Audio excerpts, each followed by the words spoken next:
अगं ताई, तू इकडे कधी आलीस? बरं ये बस. अगं 4 दिवस झाला आलीये.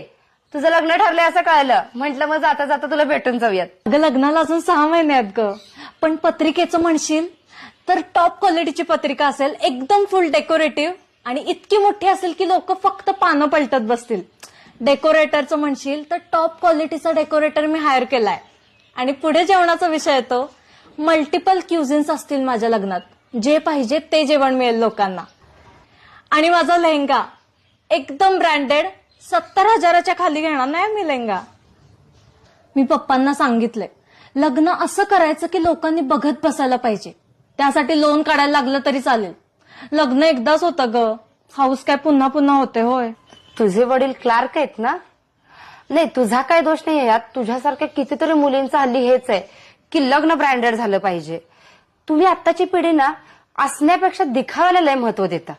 म्हणजे ताई असं का बोलतेयस? म्हणजे मान्य आहे तुला लग्न एकदाच होतंय, हौस आहे. पण तुझ्या त्या हौसेसाठी आई वडिलांना कर्ज काढायला लागेल. लोक काय ग, एक दिवस येतील, खातील पितील, ते तमाशा बघतील आणि घरला निघून जातील. आणि वरनं त्या जेवणाला बिवणाला कशाला तर खोट काढतीलच. लग्न ब्रँडेड करून दाखवण्यापेक्षा संसार ब्रँडेड करून दाखव.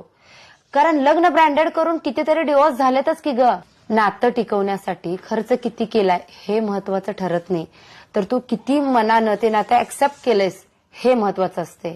आणि त्या एका दिवसासाठी लोकांना दाखवण्यासाठी एवढा खर्च कशाला पाहिजे? होय ग ताई, खरंच बोललीस तू.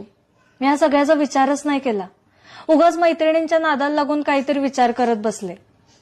पण आता मला कळालंय. आता मी लग्न ब्रँडेड नाही तर संसार ब्रँडेड करून दाखवेन.